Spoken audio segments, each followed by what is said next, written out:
네, 현재 시각 8시 24분 향해 갑니다. 지금 보고 계신 머니쇼 유튜브와 SBS 비즈앱에서 실시간으로 시청 가능하니까요. 많은 시청 부탁드립니다. 그리고 다양한 정보 원하시는 분들은 카카오톡 채널에서 크존 검색하셔서 친구 추가해 보시기 바랍니다. 자, 오늘 굉장히 중요한 이벤트를 이제 앞두고 있네요. 우리 시간으로 오늘 오전 10시면은 이제 트럼프 전 대통령 그리고 해리스 부통령의 첫 TV 토론이 시작이 되는데 네. 자, 뭐 초접전 대결이다 보니까 여기에서 이제 누가 승기를 잡느냐가 막판 표심을 흔들 변수가 될 거다라는 얘기가 많죠. 그렇죠. 지금 뭐 들리는 얘기로는 이번에 이제 미국의 ABC 방송에서 이제 주관하죠. 네.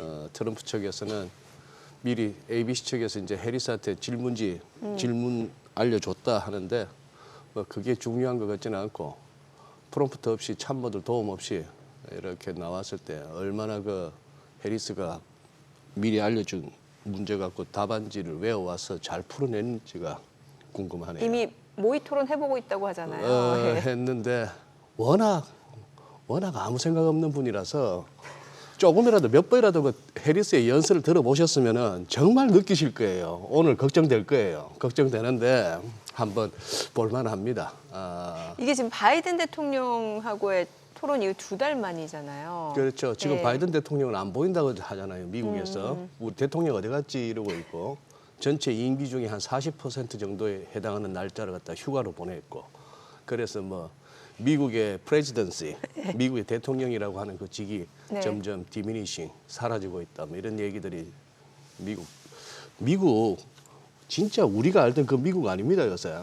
변함없는 거는 그 빵빵한 군사력밖에 없어요. 그래요? 네. 그러면 금융시장은 어떤 것 같아요? 금융시장은 뉴욕 뭐 제가 봐서는 가면 갈수록 이제 도박판이 되는 거죠. 아까 우리 임선욱 캐스터 알려줬지 않습니까? 네. 제로데이 옵션. 네. 이 돈 된다 싶으니까 또 월가에서는 이제 뭐 지수에 대한 제로데이 옵션이 아니고 엔비디아, 테슬라 이런 데 좀 사람들. 그러니 이제 변동성은 커지고 전부 네. 이제 매일매일 짜릿한 카지노가 펼쳐지는 거죠. 일단은 뭐 그래도 하겠습니까? 이제 뭐 AI하고 로봇한테 다 주고 사람들이 할 수 있는 거는 뭐 이거 쪼는 거밖에 더 있겠습니까? 오늘은 오른다, 내일은 내린다, 뭐 이거. 뭐 시장을 뭐 특징 지을 수 있으니까 하도 답답해서 하는 소리입니다. 네. 요즘 버럭 많이 하시네요. 아니, 버럭할 만도 하죠. 지금 삼성전자가 지금 66,200원이면 이게 어떻게 되는 겁니까, 이거? 오늘 기술적으로 봤을 때는 오늘 1레벨 66,000원도 못 지키면은 이거는 이제 좀 그림이 황당해집니다. 삼성전자는. 그러게요. 삼성전자가 뭔 잘못을 그렇게 해서 그 다음에는 아닌 게 아니라 재작년 9월에 봤던 저점 51,800원 이게 말이 되는 그림입니까 이게? 그런데 또 지금, 삼성 예. 바이오로직스는 또 최근에 흐름이 또 괜찮고요. 아유, 그러니까요. 이쪽에 오늘 유본 부장님이 삼성 언급해 주실라나 좀. 바로 모셔볼게요. 그럴까요? 네, 네, 유한타증권 유동원 본부장님 함께합니다. 어서 오세요. 어서 오세요. 안녕하십니까? 많이 피곤하시구나 우리 유본 부장님. 아니요, 괜찮습니다, 이제.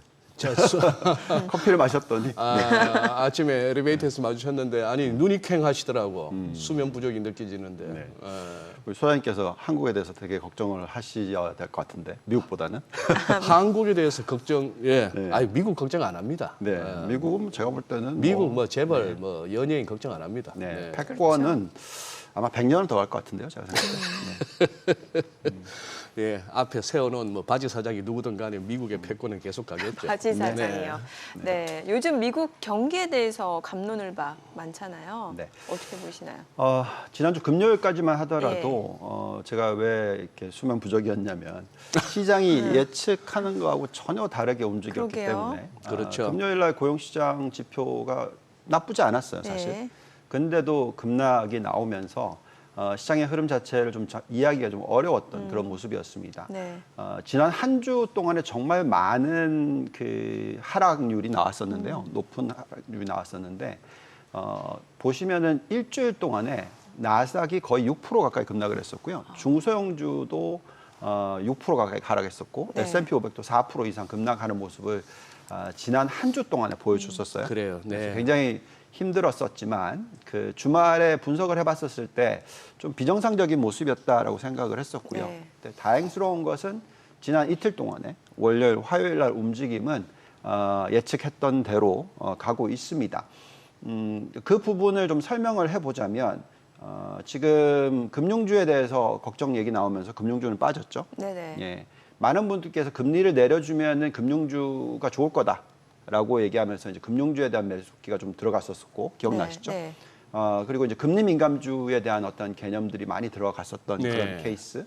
그리고 또 뭐 가치주에 대한 투자에 대해서도 많이들 얘기를 했었지만 지금 지난 이틀 동안의 모습을 보고 있으면은 나스닥이 좀 반등을 제법 해주고 네. 있어요. 여전히 이 성장주 위주의 어떤 상승이 나오고 있는 가운데서 저희는 미국의 어떤 그 경제 자체가 지금 고용 시장에 막 초점이 맞춰져 있는데 사실 미국의 경제 성장률을 이끌어가는 건 고용이 아니다.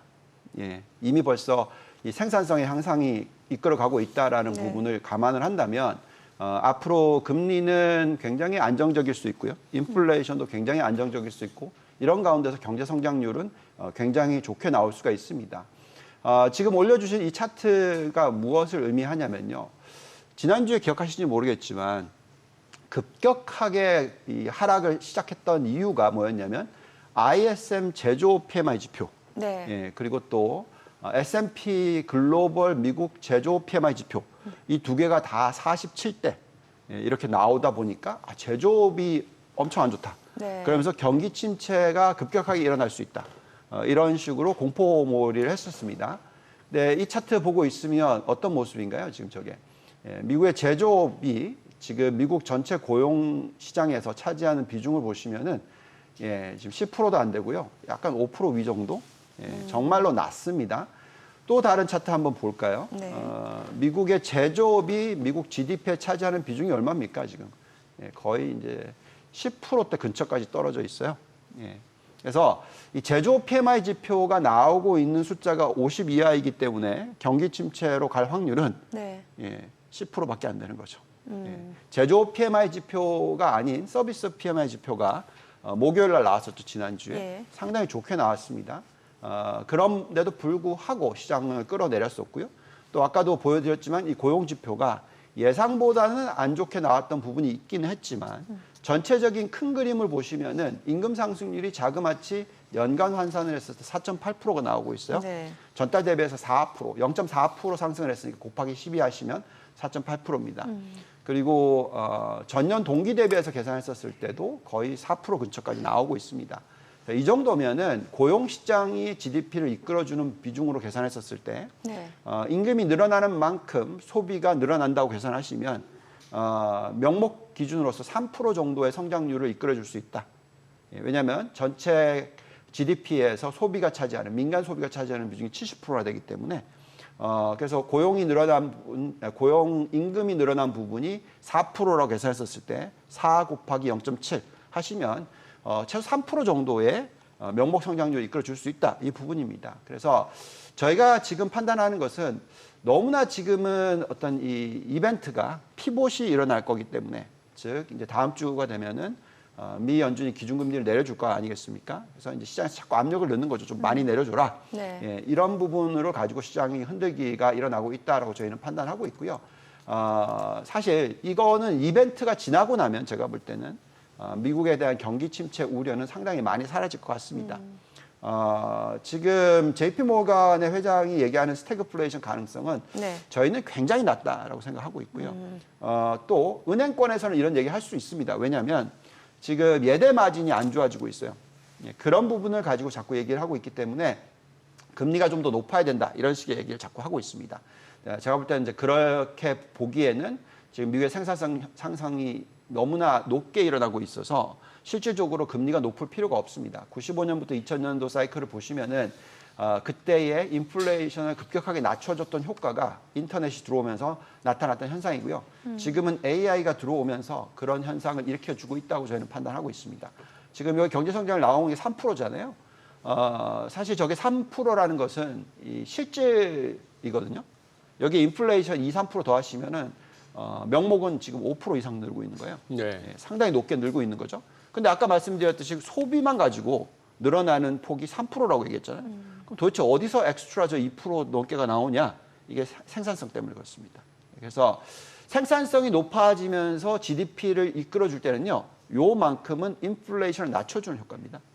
예, 그래서 제가 볼 때는 미국 경기 걱정할 필요가 정말 저의 판단에서는 네. 제가 분석하기에는 그렇게까지 할 필요가 없는데 어쨌든 지금 이벤트라는 것이 거의 2년 반, 거의 3년 만에 처음으로 피봇이 일어나는 거잖아요. 예. 지난 2년 반 넘게 계속 금리를 올리기만 했고 높은 수준을 유지했던 케이스에서 이제 드디어 처음으로 금리를 내리기 시작하는 거니까 이게 큰 이벤트이고 과거의 역사상 이런 금리를 내려줬었을 때의 시장의 변동성이 있었기 때문에 네. 그 변동성이 지금 나타나고 있는 게 아닌가 이 정도로 판단을 하고 있습니다.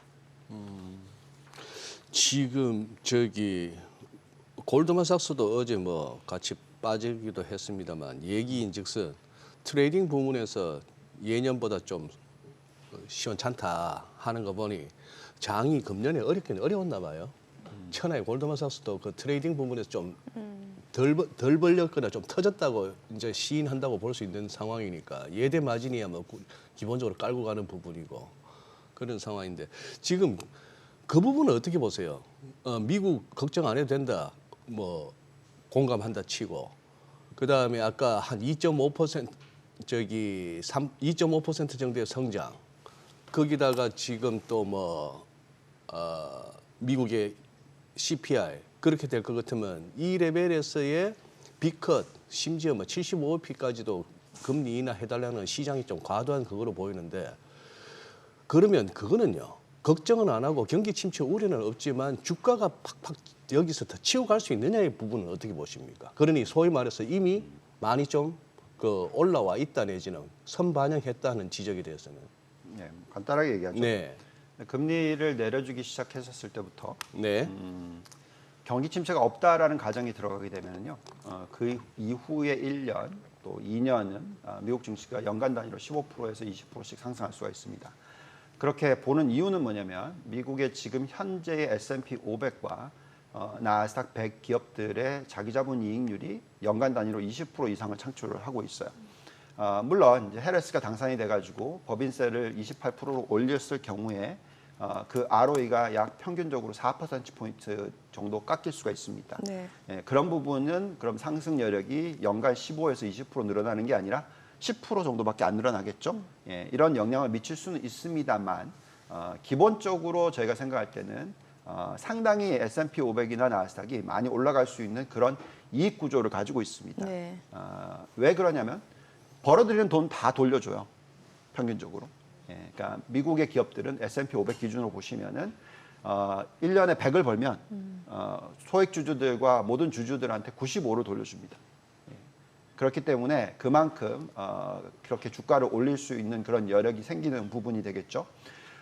그래서 올해 연초 대비해서 7월 네. 초까지 기억하시는지 모르겠지만 S&P 500이 얼마나 올랐었냐면요. 18% 이상 올랐어요.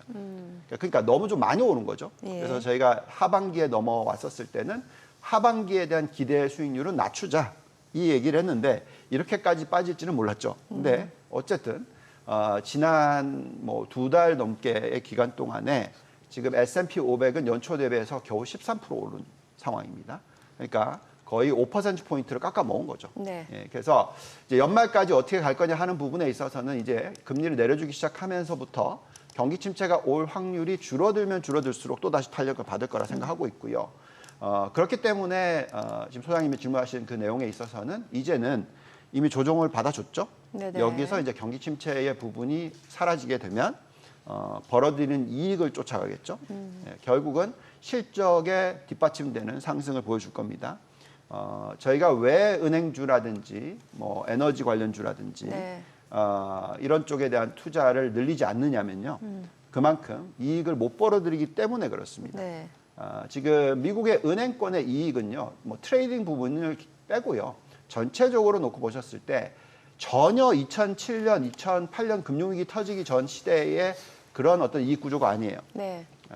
그때는 S&P 500 기준으로 보셨었을 때 미국 은행이 전체 S&P 500의 이익의 30%를 벌어들였었습니다. 네. 지금은 꼴랑 10%도 안 됩니다. 예, 그렇기 때문에 ROE가 옛날에는 막 20%, 30% 지금 똑같은 IT 기업들처럼 네네. 벌어들였는데 지금은 그거의 3분의 1, 2분의 1 이렇게 벌어들이고 있어요. 그래서 저희는 금융주 제가 나중에 포트폴리오 보여드리겠지만 하나도 투자 안 합니다. 예. 제가 은행 애널리스트를 30년 이상 했는데 네. 제가 하나도 투자 안 한다는 거는 얼마나 제가 안 좋게 보고 있는 걸 아시겠죠. 그래서 저희는 은행주에 대한 어떤 개념을 보고 있지 않고요. 여전히 저희는 이익을 많이 벌어들이는 기업에 위주로 투자해야 된다. 그게 바로 AI와 관련된 종목들이고요. IT 기업들이고요. 또 새로운 어떤 기술 혁신을 갖고 오는 기업들이고 네네. 그러니까 이런 쪽에 대해서 계속 말씀을 드리고 있습니다. 저는 이제 뭐 여전히 그 매크로 미국 걱정하는 거 아니라고는 합니다만 그래도 미국 경기에 대한 우려가 있다 보면 이게 심리적으로 사실 금융시장이 작용할 수밖에 없잖아요. 그러면은 미국 경기 상황을 가늠할 수 있는 부분에 대해서 앞서 말씀 주신 대로 보면은 뭐 예대율이라든지 아니면 또 이전에 또 얘기해 주셨던 장단기 금리차 맞아요. 요거 지금 상황 어떤지 좀 봐야 될 것 같은데요. 네. 자, 또 이제 시장을 흔들었던 이유가 뭐였냐면요. 보통은 이제 뭔가 어떤 큰 이벤트가 생기면 그걸 가지고 이유를 만들 수가 있잖아요. 이게 뭐였냐면 10년 마이너스 2년 장단기 금리차. 네. 예. 이 숫자를 보시면은 계속 마이너스였어요. 얼마의 기간 동안에 저게 이제 파란색 선입니다. 보시면은 지난 2년 2개월 동안에 26개월 네. 계속 마이너스였어요. 그러다가 지금 오른쪽 끝을 보시면 이렇게 살짝 올라왔죠. 네. 플러스가 됐습니다. 자, 과거의 역사상 보시면 이 파란색 선만 보시면 마이너스 갔다가 플러스 전환되고 얼마 안 있어서 경기 침체가 다 왔죠. 예. 그러니까 역전이 됐다가 약간 정상화로 정상화되면 이제 경기 침체가 온다. 아, 예. 그러면서 이제 경기 침체라고 또 얘기를 하는 네네. 겁니다. 근데 이제 지금 많이 바뀌고 있는 게 뭐냐면 코로나 때문에 예. 워낙 유동성을 많이 부여를 했었고 여러 가지 어떤 상황이 많이 바뀌었어요. 그래서 지금 보시면 10년 마이너스 3개월짜리는 네. 여전히 마이너스 1.4입니다. 예, 그래서 저 숫자가 정상화되면 두 개가 다 정상화되고 나서는 좀 걱정을 할 것 같아요. 그리고 사실 장단기 금리 차가 왜 경기 침체와 연결이 되냐면요. 네. 은행과 연결이 되기 때문에 그렇습니다. 왜 이런 얘기를 하는 거냐면 이제 은행의 예대율을 지금 보시면 70%대예요. 70%대고 앞으로 올릴 수 있는 룸이 상당히 많은 거죠. 예금 대비해서 대출해 줄 수 있는 게 상당히 많은 겁니다.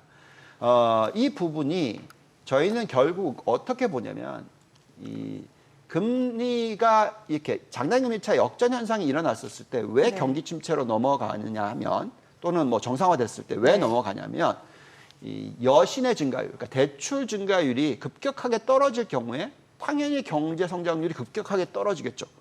그렇지 않겠습니까? 네. 예, 돈을 뭐 안 빌려주고 회수하거나 빌려주는 속도가 굉장히 더뎌지면 당연히 경기가 굉장히 좋다가 안 좋아지는 게 빠르게 일어나겠죠. 그러니까 그게 바로 경기 침체입니다.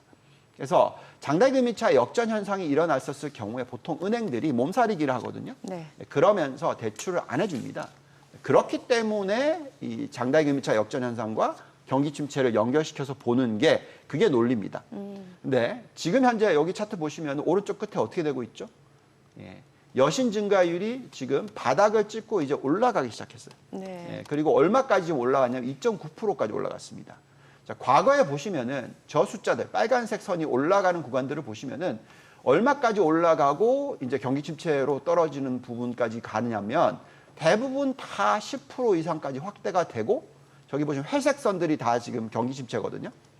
그러니까 보시면 이 여신 증가율이 10% 이상 두 자릿수로 성장을 하고 나서 고점을 찍고 이제 가파르게 떨어지기 시작하면서 경기 침체가 옵니다. 네. 근데 지금 이제 올라가기 시작했는데 2.9%인데 여기서 멈출까요?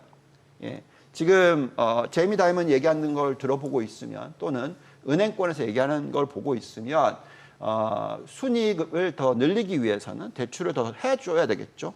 예, 그래서 저희가 볼 때는 이제 앞으로 이 여신 증가율이 높아질 날이 훨씬 더 많이 남았다. 예. 이 구간에는 경기 침체가 오지 않는다라는 것이고요. 네. 그렇기 때문에 저희는 얼마나 걸릴지는 모르겠습니다만 최소 1년 반, 그러니까 내년 말까지 또는 내후년 뭐 이때까지도 계속해서 여신 증가율이 늘어나는 구간이 나올 수가 있습니다. 네. 차트 한번 보시면은 90년부터 2000년 요 사이에 계속해서 올라가는 추세, 떨어졌다 올라갔다 떨어졌다 올라갔다 하면서 경기 침체가 안 나왔죠.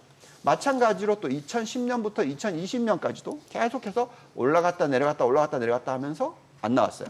지금부터 지금 올라가는 추세에서 계속적으로 좀 올라갔다 내려갔다 하면서 10%대까지 확장될 것 같다. 네네. 근데 이게 얼마나 걸릴까 하는 거에 있어서는 한참 시간이 남았다라고 저희는 판단을 하고 있습니다.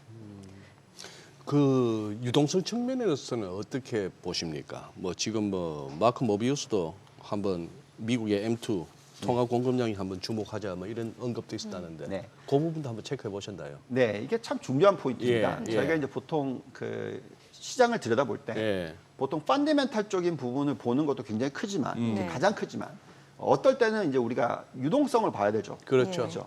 M2 증가율이 제일 중요합니다. M2 증가율. 예. 그래서 M2 증가율이 높아지는 구간에서는 시장이 올라가고요. 네. M2 증가율이 떨어지는 구간에서는 시장이 안 좋아요. M2 증가율이 떨어진다. 그러니까 M2 절대 규모는 통화량 절대 규모는 계속 늘고 있지만 증가 속도가 주는 중화되는 것만으로도 시장이 안 좋다. 예, 그 밸류에이션에 미치는 영향이 따로 있습니다. 네, 네. 그래서 보통 우리가 PBR을 계산할 때 예. 저희가 돌리는 모델상의 립 모델이라는 게 있는데 그거는 이제 ROE를 보는 거겠고 이게 실적이고요. 여기다 플러스 더해주는 게 M2 증가율입니다. 예, 그래서 다시 말씀을 드리면 어쨌든 M2 증가율이 감소되고 있으면 그 시장은 투자를 안 하시는 게 좋아요. 네. 근데 그게 어느 시장일까요, 지금? 미국은 아니고요. 예, 중국입니다. 중국. 예, 나중에 좀 더 보여드릴게요. 근데 어쨌든 미국은 지금 현재 시점에서 이제 금리를 내려줄 거죠. 네. 금리를 내려준다는 의미는 뭐냐면 M2 증가율이 이제 올라갈 겁니다. M2 증가율이 마이너스까지 갔다가 지금 이제 플러스로 올라가기 시작하고 있고 한 1%, 2%대 성장률을 지금 보여주고 있어요. 근데 더 많이 올라갈 것 같습니다. 금리를 내려주면 내려줄수록. 지금 어쨌든 미 연준이 금리를 내려줄 거라고 예측이 되고 있죠. 예측의 속도를 보시면은 네. 점점 빨라지고 있긴 해요. 그죠? 페드 와치가 뭐 0.25 요번에 내려주지만 그 다음에 50bp 또 그 다음에 50bp 이런 식으로 얘기를 하면서 네. 연말까지 1.25%나 내려줄 거다. 예, 상당히 이제 빠른 얘기를 하고 있는데요. 만약에 저렇게까지 금리를 내려주잖아요. 그러면은 M2 증가율이 거의 두 자릿수까지 확대될 수도 있어요. 예. 아마 최소 5%, 6%까지는 성장할 것 같습니다. 그래서 이런 환경 아래에서는 제가 볼 때는 시장이 꼬꾸라진다? 그건 좀 어려울 것 같아요. 그래서 어쨌든 금리를 내려주는 것이 M2 증가율이 높아지는 것과 연결이 된다라는 것은 항상 과거에 그래 왔고요. 근데 이제 저희가 이제 걱정하는 부분은 이제 금리를 내려주는 속도가 빨라지거나 네. 계속 예. 내려줄 때는 M2 증가율이 늘어나는데 네. 갑자기 이제 어느 순간에 이제 뭐 걱정스러운 부분이 터질 수가 있잖아요. 예, 인플레이션이 많이 올라간다. 네. 그러면은 이제 유동성을 늘릴 수가 없잖아요. 이런 환경이 되면 이제 문제가 터지는 거죠. 그래서 우리가 이제 뭘 보냐면 금리를 3% 미만으로 내렸었을 때도 걱정스럽다. 그건 네. 저건 뭐냐면은 네. 아무리 유동성을 풀어도 네. 기업 실적이 안 좋아지는 케이스. 그러니까 실제로 즉, 경기가 안 좋다. 경기가 정말 안 좋아서 투자가 전혀 안 일어나서 네. 사람들이 막 몸살이기를 너무 심하게 해서 그러니까 이런 케이스가 있을 수가 있고요. 그거는 제가 볼 때는 그렇지 않을 것 같은데 제가 정말 걱정하는 건 뭐냐면 금리를 너무 빨리 내려줬었을 때 네. M2 증가율이 높아지는데도 불구하고 M2 증가율이 높아져서 어떤 현상이 일어나냐면 인플레이션을 자극해요. 그래서 인플레이션이 급격하게 올라갈 경우에 미 연준 기준금리 마이너스 인플레이션을 했었을 때 이 숫자가 갑자기 0으로 가버렸다. 네. 즉 금리를 3%까지 예. 떨어뜨렸어요. 빠르게. 지금 5.25입니다. 그럼 자그마치 2.25, 2.5%를 떨어뜨리고 이렇게 많이 떨어뜨리다 보니까 M2 증가율이 급격하게 늘어나면서 인플레이션을 자극해요. 인플레이션이 지금은 2%대로 수렴한다고 얘기하고 있는데 그게 아니라 다시 3%대로 올라갑니다. 그러면 3 빼기 3 하면 0이 되잖아요. 예. 이게 실질 기준금리입니다. 그 실질 기준금리가 0이 되면 이거 굉장히 안 좋은 모습이거든요. 네네. 예, 그렇게 되면은 유동성을 또 빨리 축소를 해야 돼요. 예, 그렇게 되면은 시장이 굉장히 안 좋아지겠죠. 그래서 지금 현재는 그렇게까지는 아니다 생각합니다. 그래서 어쨌든 저는 금리를 너무 빨리 내려주는 건 좋지 않다 오히려. 그래서 천천히 0.25%씩 내려줘도 예, 8번 만나면요. 네. 예, 얼마나 내려주는 겁니까? 2% 내려주는 겁니다. 예, 그렇죠? 0.25씩 계속 내려주면 그렇게 내려줄 수 있는 거잖아요. 굳이 0.5 이런 식으로 내려줄 필요가 없는 환경이다. 저는 그렇게 생각합니다. 물론 시장에서는 인플레이션 계속 안 좋게 나오는 게 아니라 계속 좋게 나올 거예요. 네네. 오늘 밤에 나옵니다. 예, 전달 CPI가 나오는데 그 숫자가 또 떨어졌어요. 그러면은 빅컷 해라. 그렇게 얘기할 수 있죠. 예, 충분히 그럴 수 있습니다. 근데 제가 볼 때는 빅컷을 하나 마나 네. 제가 볼 때는 경기 침체로 넘어가지 않아요. 그러니까 0.25 떨어뜨리나 0.5 떨어뜨리나 별 차이 없습니다. 제가 볼 때는. 네. 그래서 결론적으로는 시장은 자꾸 이렇게 약간 우는 아기처럼 많이 내려줘. 네. 유동성 풀어줘. 그러면 이제 신나게 올릴 수 있으니까. 예. 그건 저희는 오히려 후유증이 많이 생긴다 생각합니다. 그래서 제가 볼 때는 미 연준이 그렇게까지 금리를 안 내릴 것 같고요. 어쨌든 천천히 내려주면서 M2 증가율을 천천히 올라가게끔 하는 그런 시나리오로 가지 않을까 이렇게 저희는 예측을 하고 있습니다. 네.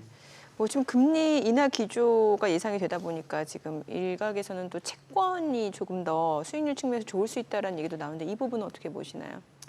네, 뭐 이런 부분에 있어서는 저희도 이제 헷갈리는 부분이 뭐냐면요. 예.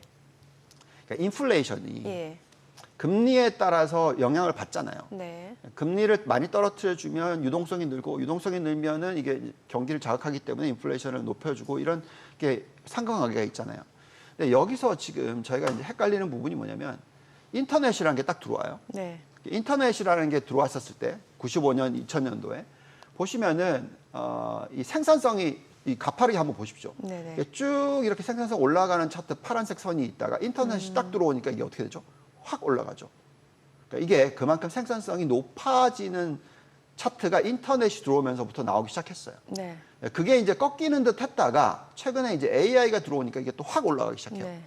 그래서 지금 지난 1, 4분기, 2, 4분기가 2.9%, 2.7%씩 상승을 하는 생산성이에요.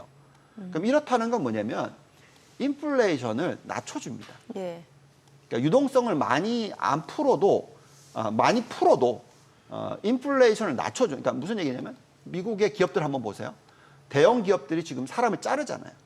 고용을 막 늘리는 케이스가 아니죠. 또 1인당 생산을 해주는 게 커지잖아요. 그렇기 때문에 인플레이션 자극하는 수준이 떨어집니다. 그래서 실질적으로 0.5% 내려줘도 인플레이션을 자극하지 않을 수가 있어요. 그러면 이제 유동성은 풀리고 인플레이션은 안 올라가고 그러면 기업 실적하고 연결이 되거든요. 근데 이제 이게 나중에 어떻게 연결될 수가 있냐면 미국이 98년, 2000년도에 어떤 모습이 나왔었냐면 인터넷이 쭉 들어오면서 계속 인플레이션 낮춰줬어요. 네. 그러다 보니까 98년도에는 모르겠다. 우리 왕창 투자하자. 그러면서 98년에서 2000년도에는요. 정말 엄청나게 설비 투자가 들어갔습니다. 그러니까 이게 이제 완전히 자극을 한 거죠. 그러면서 인플레이션이 확 올라갔어요. 그러니까 똑같은 현상이 일어날 수가 있죠. 금리를 많이 내려주면. 그래서 제가 볼 땐 그거는 정말 안 좋은 모습이거든요. 그래서 사실 0.25를 내리냐 0.5를 내리느냐 그게 중요한 게 아니라 예. 경기 침체가 오느냐 안 오느냐 또 인플레이션이 되느냐 안 되느냐 이게 중요한 부분이거든요. 네. 지금 이 AI 사이클이라는 게 들어오고 있는데 참 미국 기업들이 참 잘하고 있다고 느껴지는 부분이 뭐냐면 이걸 가지고 과잉 투자를 하질 않아요. 굉장히 과거에 한번 경험을 했다 보니까 모든 미국의 대표적인 이 기업들이 그 투자 사이클 자체를 아주 안정적으로 가져가고 있어요. 그러니까 무작정 설비 투자를 늘리지 않고요. 네. 최근에 보시면은 어떤 투자가 늘고 있냐면 소프트웨어 투자가 늘고 있어요. 반면에 하드웨어 투자가 늘어나는 속도는 줄고 있습니다. 네. 이런 식으로 굉장히 체계적으로 지금 하고 있다라는 느낌이 들고 있어서 저희는 그래서 미국에 대한 어떤 미래를 굉장히 좋게 보고 있다라고 말씀을 드리겠습니다. 네, 자 지금 시각 8시 52분 지나갑니다. 오늘 양시장 예상 체결지수부터 체크해 보겠습니다. 먼저 코스피입니다. 오늘 약보합 출발 예상되고요. 예상 체결지수 2,523포인트. 코스닥도 마찬가지로 약보합 출발 예상됩니다. 704포인트로 집계가 됩니다. 시가총액 상위 종목 예상 체결가 보겠습니다. 삼성전자 최근에 계속해서 주가 좀 조정을 받고 있는 상황인데 오늘도 1% 하락이 예상되고요. 지금 호가에서는 65,500원으로 집계가 됩니다. SK하이닉스는 2% 상승 예상되죠. 예상 체결가 159,000원. LG에너지솔루션 보합 예상되고요. 삼성바이오로직스가 1% 이상 상승할 걸로 보입니다. 지금 호가는 108,000원으로 집계가 됩니다. 현대차 0.8% 하락 예상되고요. 예상 체결가 229,000원. 기아가 1.8% 상승할 걸로 보입니다. 호가 102,000원이고요. 삼성전자 우선주 보합 예상되고 셀트리온 0.6% 상승할 걸로 보입니다. 예상 체결가 197,000원. 그리고 KB금융 0.8% 하락 예상되고요. 호가는 82,200원, 신한지주는 2% 상승 예상됩니다. 예상 체결가 57,900원으로 집계가 됩니다. 코스닥 시가총액 상위 종목 예상 체결가 보도록 하겠습니다. 에코프로비엠이 오늘 소폭 반등이 예상되네요. 지금 호가는 149,100원이고요. 알테오젠이 0.4% 하락 예상됩니다. 호가는 303,500원. HLB 1% 하락 예상됩니다. 예상 체결가 84,700원. 에코프로가 보합 예상되고요. 클래시스는 2% 하락이 예상됩니다. 예상 체결가 53,500원. 삼천당자 2.8% 하락 예상되네요. 호가가 126,000원이고요. 엔캠은 1% 하락 예상됩니다. 예상 체결가 163,000원, 휴젤 보합 예상되고요. 리가캠바이오가 0.3% 하락이 예상됩니다. 호가는 86,000원, 셀트리온제약 내림세 예상됩니다. 호가 66,300원으로 집계가 되고 있습니다. 자, 이제 오늘 개장까지 5분여가량 남았는데요. 글쎄요, 일단 시장 전체적으로는 뭔가 좀 뚜렷한 방향을 나타내기보다는 계속해서 방향성 탐색하는 과정들이 좀 이어지지 않을까라는 생각이 들고, 이 가운데 뭐 테마주라든지 또 개별 종목, 모멘텀에 따라서 희비는 엇갈릴 걸로 보이네요. 네. 네.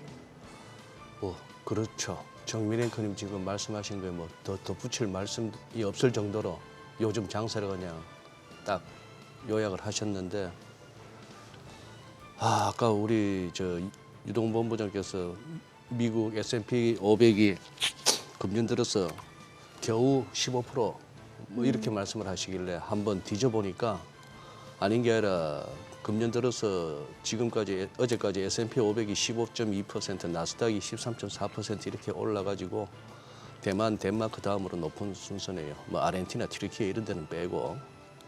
그래서 지금 아까 이제 그 말씀도 하셨잖아요. 채권 투자는 어떤가 싶은데 현실적으로 보면은 채권에다가 돈 묻어 두시는 분들하고 주식 하시는 분들하고 좀 그 돈에 약간 꼬리표가 달리는 것 같아요.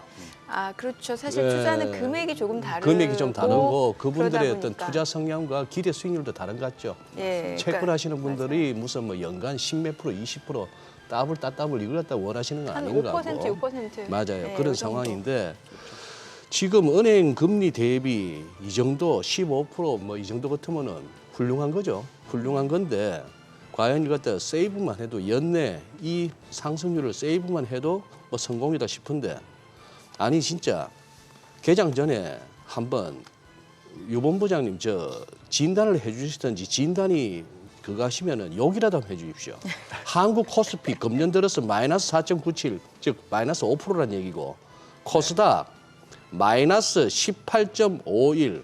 남들은 금년 들어서 겨우 15% 플러스를 내고 있는데 네. 우리는 무려 네. 18% 마이너스 코스닥. 이게 왜 이럴까요?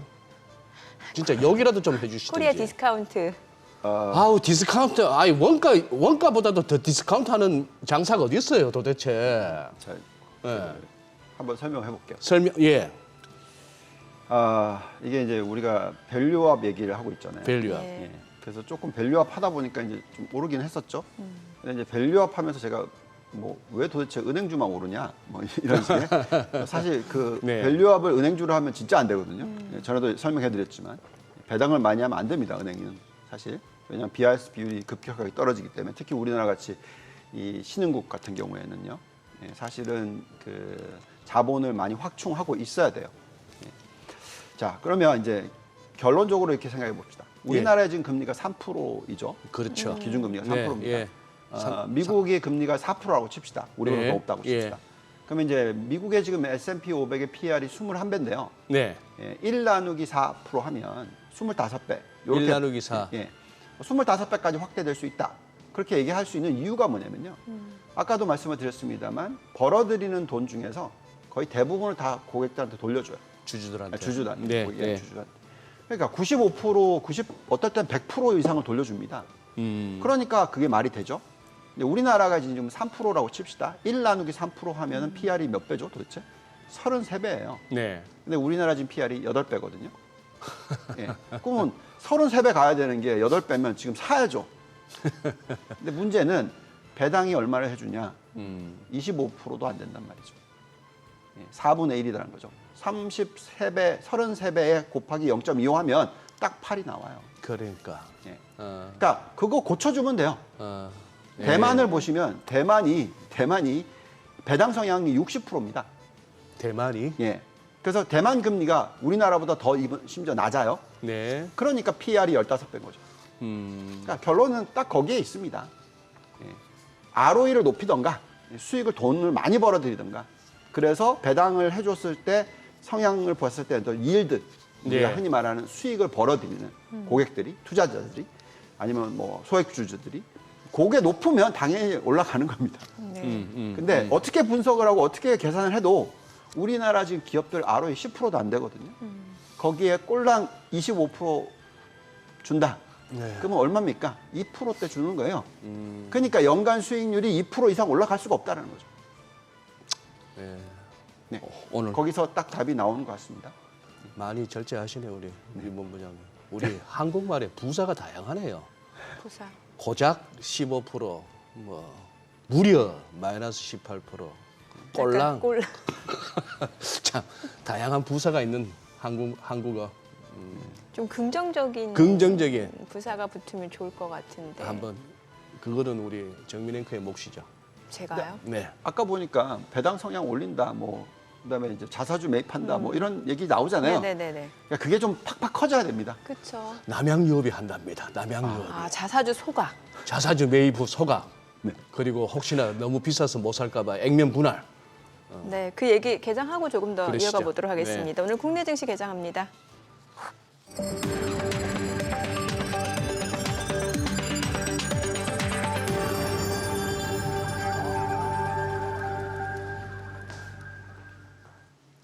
네, 9월 11일 수요일 국내 증시 개장했습니다. 자, 지금 이제 9시고 잠시 뒤 1시간이면은 우리 시간으로 1시간 뒤죠. 트럼프 전 대통령, 해리스 부통령 첫 TV 토론 예정되어 있습니다. 여기에서 이제 막판 표심을 잡을 만한 그런 내용들이 나오는지가 굉장히 중요할 것 같고요. 이러한 대선 또 미 금융시장에도 많은 영향을 줄 수밖에 없을 것 같은데요. 간밤 뉴욕 증시 일단 혼조권에서 마무리가 됐습니다. 엔비디아 좀 반등을 했고 저가 매수세가 유입되는 모습이었고 필라델피아 반도체 지수도 상승했죠. 오늘 국내 증시 출발 상황 체크해 보겠습니다. 코스피 강보합권으로 2,524포인트, 코스닥도 0.4% 올라갑니다. 호가 흐름하고는 조금 다르네요. 710포인트죠. 양시장 상승 출발 보여주고 있고요. 시가총액 상위 종목 시초가 보도록 하겠습니다. 삼성전자 좀 아쉽네요. 1.6% 하락. 지금 뭐 증권사에서 좀 목표 주가 하향 조정 이후에 주가 계속해서 좀 조정을 받고 있는 상황인데 65,100원이고요. 반면에 SK하이닉스는 0.8% 상승합니다. 157,100원 선에서 거래되고 있는 모습이고요. LG 에너지솔루션도 0.9%, 1%까지 올라갑니다. 384,000원. 삼성바이오로직스도 0.3% 상승 중이죠. 998,000원. 현대차는 좀 떨어집니다. 229,500원. 그리고 기아는 좀 약보합으로 101,100원이고요. 자, 그리고 삼성전자 우선주는 약보합권 54,900원, 셀트리온 0.2% 소폭 올라갑니다. 196,200원. KB금융 지금 약보합으로 82,800원이고요. 신한지주 0.7% 떨어집니다. 56,300원이네요. 코스닥 시가총액 상위 종목 시초가도 보도록 하겠습니다. 에코프로비엠이 오늘 2% 반등 보여줍니다. 지금 7거래일 만에 반등이네요. 152,200원. 알테오제는 좀 떨어집니다. 303,500원. HLB가 0.58% 상승합니다. 86,200원이고요. 에코프로도 2% 반등 보여줍니다. 74,200원. 클래시스는 1.4% 하락하네요. 54,000원이고요. 삼천당제약이 강보합으로 135,500원. 그리고 리가캠바이오가 0.58% 하락합니다. 지금 현재 86,100원 선이고요. 엔캠은 0.5% 상승합니다. 166,200원. 휴젤 0.2% 소폭 올라가네요. 252,000원.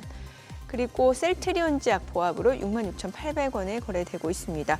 오늘 위메이드 관련주들이 움직임이 좋습니다. 앞서서도 간단하게 지금 저희가 코너를 통해서 설명을 해드렸는데 어제 시간의 거래에서도 급등을 했었는데 지금 이제 아마 게임 하시는 분들은 좀 잘 아실 것 같은데 나이트크로우라고 이 게임을 개발한 업체입니다. 매드 엔진을 이제 위메이드의 손자 회사, 그러니까 위메이드 맥스의 완전 자회사로 편입했다라는 소식이 전해지고 있고요. 그에 따라 뭐 지금 효율성이라든지 어떤 시너지가 극대화될 것이다라는 기대감에 관련주를 급등합니다. 위메이드가 6% 이상 올라갑니다. 35,850원. 그리고 위메이드 맥스도 14% 급등합니다. 13,160원. 위메이드 플레이도 16% 급등하면서 9,890원에 거래되고 있습니다.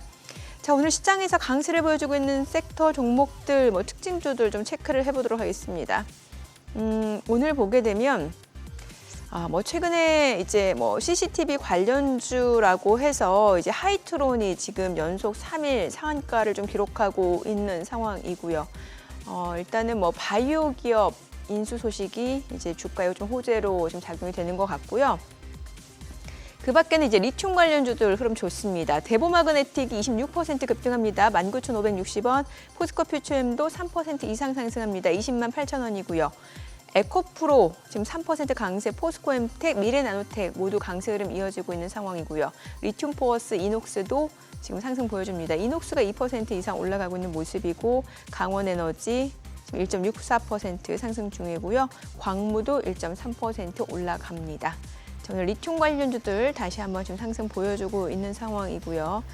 자, 그리고 2차 전지 쪽에서는 대보마그네틱이 지금 28% 급등합니다. 19,900원 선을 넘어서고 있는 상황이고요. 필옵틱스도 4.9% 강세입니다. 지금 SKC, 상신 EDP, 이수 스페셜티 케미컬도 흐름 좋네요. 1% 이상 올라갑니다. KNS, 지아이텍, 자비스, 이노메트리 모두 지금 상승 보여주고 있습니다. 조금 중대형 쪽보다는 이제 중소형 쪽으로 지금 매수세가 조금 더 탄력적으로 유입되고 있는 것으로 보여집니다. 유리기판 관련주 앞서 SKC 보셨고 필옵틱스도 마찬가지고요. 자, 지금 시각 9시 5분 향해 갑니다. 수급 상황 좀 체크해 보도록 하겠습니다. 오늘 유가증권 시장에서는 개인과 기관이 삽니다. 개인 투자자가 1,949억 원 순매수, 기관은 53억 원 매수 우위, 외국인은 2,059억 원 순매도를 나타내고 있습니다. 코스닥에서 개인 투자자 123억 원 순매수고요. 외국인과 기관 각각 2억 원, 115억 원 매도 우위를 나타내고 있습니다. 환율 좀 체크해 보도록 하겠습니다. 달러 환율입니다. 어제 정규장 3시 30분 마감 대비로는 30전 상승한 1,344원에 개장이 됐습니다. 그래도 호가보다는 시장 흐름 보니까 특히 이제 코스닥 쪽이 좀 더 많이 올라가네요. 네. 일부 종목들 상승이 좀 이어지네요. 2차 전지 아니면 위메이드 관련주. 영락 없네요. 우리나라에서는 오랫동안 많이 눌리고 빠지고 고점 대비 많이 빠지고 그렇게 해서 사람들 참 힘들게 했던 종목들 노려보다가 기회가 움직이면 그쪽에 올라타고 막 각광을 받고 방송에서 여기저기서 얘기하고 막 그렇게 하면서 여기까지 왔다 싶으면 또 그때 가면 꼭 또 보면은 한 1, 20% 더 높게 막 목표 주가 상향 소식 나오고 할 때 그때가 빠져나올 때네요. 보니까 뭐 예외가 없습니다. 인터넷 시대에도 그랬고 AI가 나오는 좀 더 뭐 나아진 그거 한다 하더라도 시장 속성은 그대로 똑같네요. 그대로 똑같고 70년대나 80년대나 90년대나 뜬금없는 자칭 전문가들이 나와갖고 사람들 괴롭히는 것도 똑같고. 네. 참. 근데 외국인들이 너무 안 도와주네요. 외국인들이요. 예. 오히려 지금 2천억 원 넘게 지금 예, 그러네요. 팔아치우고 있는 상황입니다. 일본 니케이는 하락 출발이고. 네. N1은 벌써 945원까지 올라왔습니다. 그러니 지금 달러엔 환율이 142 깰까 말까 밑으로 뭐 그런 정도까지 왔는데 우리는 1,343원이니까 N1은 야 이게 거의 뭐 한 850원까지 갔다가 945원이니까 한 100원 올라온 셈이니까 N이 강한 거 맞네요. N이 강해진 거는 맞는 것 같습니다. 그리고 오늘 내일 개인들이 뭐 푸시든 콜이든 너무 쏠리면은 결국 또 인정을 해야죠. 우리가 체급이 다른데 우리가 붙고 있으니까 피지컬에서 밀리니까 우리가 푸스로 많이 밀리면은 내일 지수 보합 내지는 플러스로 끝날 것 같고 우리가 또 오른다 쪽에 배팅하면 내일 또 훅 밀어버릴 거고 뭐 그러지 않을까 싶은데 내일이 또 옵션 만기이다 보니까 한번 생각해보는 시나리오였습니다. 아니 그래서 이제 네. 요즘 보면은 투자자분들이 국내 증시보다는 또 미국 쪽으로 계속해서 관심을 많이들 갖고 계시는 것 같거든요. 그런 측면에서 포트폴리오 구성 좀 바로 해볼까요? 네, 그럴까요? 네. 알겠습니다. 그럼 바로 하겠습니다. 사실 뭐 또 한국에 대해서 더 얘기하고 싶으신가 왜냐하면 해서 매크로도 중요하긴 한데 결국에 투자자 입장에서 중요한 거는 계좌 수익률이거든요. 네, 저희가 이제 지난 2주 동안에 계속해서 어떤 포트폴리오 구성의 변화를 조금씩은 가져오고 있습니다. 네. 왜냐하면 지난 2주 동안의 어떤 변동성이 일어나면서 대표 기술주들이 하락을 하기도 했었고요, 그렇죠? 네. 엔비디아라는 종목 자체도 뭐 140달러 이상에서 지금 거의 2달 사이에 100달러에서 110달러 사이까지 많이 떨어져 있잖아요. 그래서 이제 그런 부분을 가지고 저희가 이제 포트폴리오 구성에 있어서의 변화를 일으켰던 부분을 보면은 저기 지금 테이블이 나오고 있죠. 두 가지를 하고 있습니다. 우선 첫 번째는 그 성장주 비중을 조금 줄이긴 했어요. 그렇지만 여전히 80%이니까 성장주를 많이 투자를 합니다. 근데 이제 어디를 줄였냐면은 이 대형 성장주 또는 IT 업종 전체에 있어서 저희가 저거를 가장 많이 들고 갈 때가 65%였는데요. 지금 이제 한 58% 정도까지 줄여놨고요. 요 안에 보시면은 하드웨어, 소프트웨어 이렇게 비중이 있죠. 예. 그러니까 전에는 저희가 뭐라고 얘기했냐면 하드웨어 비중을 80%, 네네. 소프트웨어 비중을 20%만. 예. 네. 그래서 사이클 자체가 지금은 계속해서 하드웨어 투자를 해야 되는 시기라서 네네. 그러니까 AI 관련돼서의 여러 가지 이제 데이터 센터부터 시작해가지고 계속 투자가 일어나야 되는 그런 케이스. 그렇기 때문에 하드웨어 쪽을 투자를 했다면요. 얼마 전에 그 팔란티어라는 기업이 예. S&P 500 들어간다 그러면서 주가가 폭등을 했어요. 네. 그리고 또 어저께는 오라클이라는 예. 기업이 또 주가가 거의 10몇 프로 폭등을 합니다. 이게 다 뭐냐면 소프트웨어, 네. AI 관련 소프트웨어 종목들입니다. 그래서 소프트웨어 비중을 저희가 확연하게 많이 늘렸어요. 예. 그래서 과거에 8대 2였다면 이제는 뭐 5대 5 또는 6대 4 정도까지. 그래서 하드웨어 비중을 줄이고 소프트웨어 비중을 늘렸다라는 게 있고요. 그다음에 성장주를 좀 줄였다고 얘기했잖아요. 예. 그걸 어디로 가져갔냐면 오른쪽에 보시면 이제 가치주가 있죠. 여기서 지금 퍼센티지 높은 게 어디입니까? 주택건설. 근데 보시면 금융 1, 네. 원자재 2. 제가 별로 안 좋아합니다. 두 업종 다. 금융 원자재. 이쪽에 가치주라고 해서 투자하시면 안 되고요. 금리 예. 떨어진다고 해서. 예. 근데 금리가 인하됐었을 때 가장 수혜를 받는 업종은 미국으로 봤을 때 네. 주택건설입니다. 주택건설. 왜냐하면 미국의 지금 가계부채 비율을 보시면은요, 전형적으로 낮습니다. 네. 제가 테이블을 하나 가져온 게 있는데요. 중국을 보면서 미국을 보려고 하다 보니까 가져온 게 있는데 하나 띄워주시면 소득 대비해서 가계부채 비율 저 차트 한번 보시죠. 네. 제가 2006년도, 2007년도에 미국의 금융위기 예측을 했었을 때 저기 보시면 이제 왼쪽을 보시면 엄청나게 높았죠. 미국의 가처분 소득 대비해서 부채 비율이. 그래서 제가 엄청나게 비관적이었었습니다. 그때가. 근데 보시면 이제 오른쪽 끝을 보시면 미국이 지금 어디가 있죠? 한참 밑에 내려와 있죠. 사실 이거 좀 더 업데이트하면 더 많이 빠져 있습니다. 근데 반면에 중국 한번 보시죠. 예. 미국이 터졌을 때보다 더 높아요. 그러네요. 그래서 아무튼 이런 상황이기 때문에 저희는 이제 미국으로 놓고 보면은 네. 이 결국 가계 부채 비율이 낮다라는 건 뭐냐면요. 앞으로 부동산 가격이 올라갈 수 있는 룸이 상당히 많다라는 겁니다. 그래서 주택 관련 건설 종목들을 투자를 하면 굉장히 높은 수익을 올릴 수가 있습니다.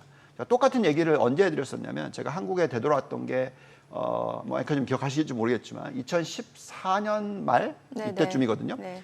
그때 왔었을 때 한국의 가계부채 비율이 70%대 중반이었어요. 근데 많은 사람들이 뭐 엄청나게 큰 위기다, 뭐 가계부채가 너무 많다 이런 얘기들 많이 하셨는데 그때 저희가 예측했던 건 뭐냐면 우리나라의 부동산 가격이 아마 100%는 오를 것 같다. 그래서 부동산을 많이 사야 된다. 네. 이런 얘기를 했거든요. 지금 미국이 얼마냐면 가계부채 비율이 70%. 그러니까 앞으로 이쪽이 금리를 떨어뜨려주면 상당히 좋겠죠. 그래서 지금은 금리를 엄청나게 이 30년 모기지 금리가 뭐 거의 8%까지 치솟았거든요. 그렇다 보니까 이제 수요가 별로 많이 둔화가 됐었는데 지금 빠르게 떨어지면서 6.5%까지 떨어졌습니다. 앞으로 금리를 1.5% 떨어뜨려 준다면 얼마까지 떨어질까요? 그게 5%까지도 떨어질 수 있겠죠. 그러면 제가 볼 때는 아까 보여드렸던 그 차트 되돌아가서 테이블로 되돌아가서 주택 관련된 주택 소비, 주택 건설 이쪽에 비중을 12% 정도. 요 두 개를 지금 하고 있습니다. 근데 혹시 유본 부장님 그쪽 뉴스도 한번 살펴보셨나 싶어서 저기 오늘 저희 굿모닝 마켓스도 그랬고 글로벌 비즈니스도 소개하고 했는데 네. 뭐 미국의 연준에서 금융 자본 규제 그러면은 기존에 나왔던 안은 상당한 어떤 준비금을 준비하라는 안이었던가 본데 그걸 좀 이렇게 완화시켰나 보죠. 그러니까 결국은 뭐냐면 네. 이제 아까도 말씀드렸지만 이제 자본이라는 게 예. 은행의 자본이 예. 원래 항상 레버리지를 이용해서 대출을 해주거나 자산을 운용하죠. 그렇죠. 보통 이제 자본이 5가 있으면 예. 자산은 100이란 말이죠. 그러니까 예. 예. 요거를 완화해 준다는 거는 예. 그만큼 돈을 더 풀 수 있다라는 거죠. 돈을 더 풀 수 있다. 네. 근데 뭐 그거는 제가 볼 때는 이미 미국은 워낙 자본 그 자기 자본 비율이란 게 있어요. 네. BIS 예. 비율이란 게 있는데 이게 지금 13%대입니다. 굉장히 높아요.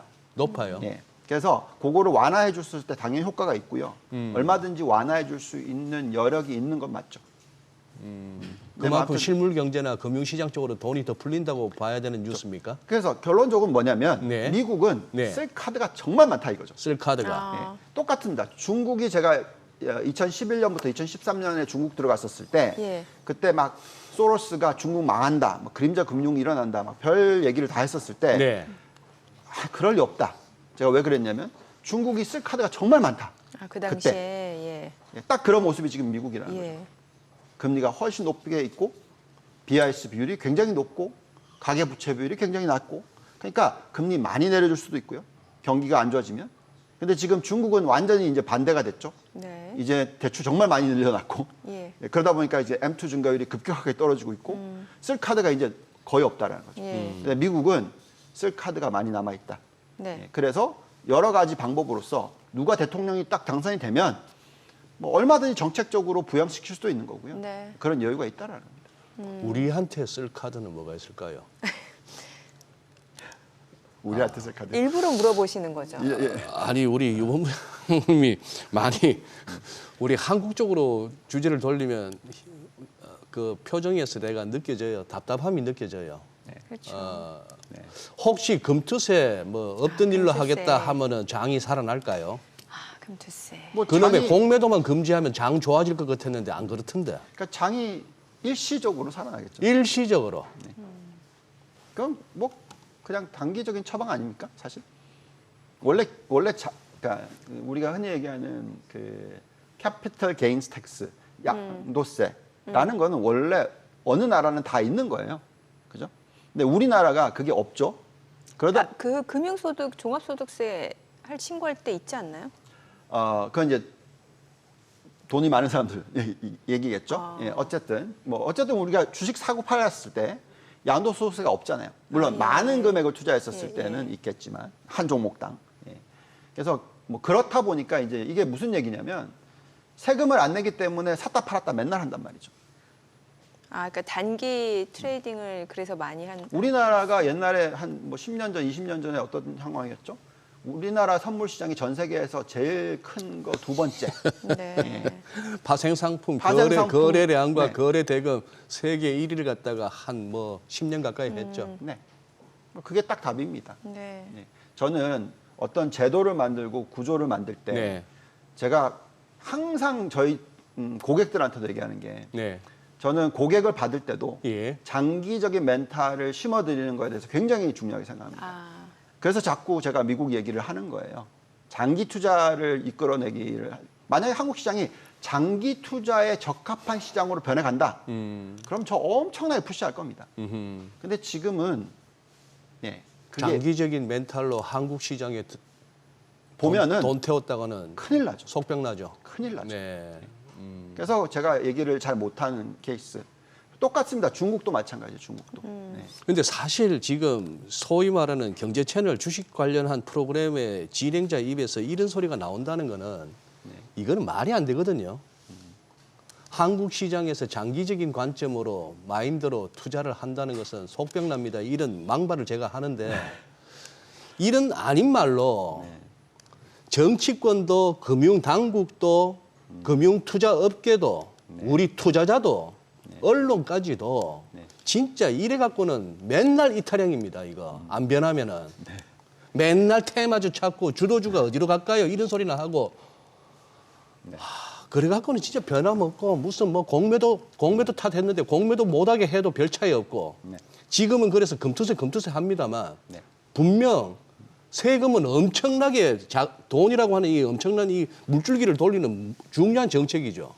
이걸 갖다가 이렇게까지 부글부글거리는 와중에 강행하겠다 내지는 진짜 강행은 할라는지 그러니까 내년이나 가까운 시기에 선거라도 있으면 과연 이럴 수가 있을까 싶기도 하고 저는 찬반을 말씀드리기 전에 찬반을 말하기 전에 네, 그냥 간단하게 이렇게 생각하시죠. 우리나라의 자본시장이 네. 규모가 네. 커지면 예. 시가총액이 예. 커지면 네. 당연히 거래를 하면 더 수수료를 많이 받아들 수 있고 또 세금을 내더라도 얼마든지 낼 수 있고 그러니까 규모를 키우거나 사이즈를 키우는 데 초점이 맞춰져야 되는 거죠. 근데 글쎄요. 네. 규모를 키우는 데에 맞춰지는데 그게 쉽지가 않죠. 예. 외국인들이 왜 팔까요? 뭐 우리나라 매력 없어 보이니까 파는 그쵸. 거겠죠. 예. 장기적인 투자 매력이 없다. 예. 아까 사실 거기에 또 빠진 것도 있습니다. 뭐 이렇게 정치권부터 해서 쭉 꼽았습니다만 기업도 변해야죠. 기업이 제일 많이 모든 업종이 제지업이 되는 게 말이 됩니까? 조금만 뭐 하면은 전환사채 찍어서 돈 받아내. 유상증자해서 돈 받아내. 뭐? 네. 아유. 또 오늘 많이 흥분하셨습니다, 선생님. 요즘 계속 버럭하죠. 아니 흥분 안 하게 됐습니까 지금? 네, 그렇죠. 네. 시장 꼬라지 보세요 진짜. 아 이게 언제까지 하고 있습니까 우리가? 아니 삼성전자 또 10만 전자 바라보고 또 7만 원대에서 들어오신 분들은 이것도 얼마를 또 인내를 하셔야 됩니까? 또 세월을 얼마나 또 보내야 되냐 말씀이죠. 네. 제가 삼성전자 조금 산 게 8만 원대라서 저도 지금 인내하는 중이에요. 참 성격 좋으셔 내가 겪어보니까 우리 정민 앵커. 네, 그냥 뭐 그러려니 하고 있고요. 그러려니 하고 그러니까 있고. 제가 뭐 능력은 없습니다만 최대한 할 수 있는 거는 우리나라 개인 투자자들이 수익이 나야 되죠. 네. 그래야지 자본시장이 좋아지겠죠. 근데 이제 그렇게 하려면은 기업이 바뀌어야 되거든요, 사실. 네네. 지금 밸류업이라고 얘기하는 거는 아무리 정부가 무슨 얘기를 한다 하더라도 기업이 소액주주한테 돈을 돌려주지 않으면 네. 어렵죠. 예. 지금 현재의 삼성전자가 지금 저런 모습이 나오고 있다라는 것 중에서 아까 잠깐 말씀하셨는데 그 바이오는 괜찮잖아. 네. 예, 그죠? 사실 그러게요. 삼성의 자본 중에서 상당히 많은 돈이 바이오 산업에 들어갔죠. 그러니까 당연히 그쪽으로. 예. 예, 그러니까 결론은 뭐냐면 장기적인 어떤 그림을 그리고 있는 산업은 올라가는 거죠. 예, 네. 그래서 자꾸 말씀을 드립니다만 어떠한 체계든 어떠한 뭐 규제든 간에 장기적으로 그 시장을 키우고 장기적으로 개인 투자자들이 수익을 벌 수 있는 구조로 만들어주면 네. 예, 우리나라 시장이 변한다라는 건데 그게 지금 뭐 어느 한 곳에서 해서 되겠습니까? 다 같이 해야죠. 예, 그렇죠. 기업, 투자자들 그리고 정부 다 같이 해야죠. 예. 예. 그렇습니다. 근데 그게 쉽지 않다. 그래서 저희는 계속해서 미국 주식 사라 이 얘기를 하고 있는 겁니다. 아, 기승전 미국 주식. 네. 알겠습니다. 오늘 내용 잘 들었습니다. 고맙습니다. 감사합니다. 네, 저희 방송 중에 전해드린 내용과 관련해서 더 다양한 정보 원하시는 분들은 카카오톡 채널에서 크존 검색하셔서 친구 추가하시기 바랍니다. 최근 외국인 관심 있게 보는 리포트까지 확인해 보겠습니다.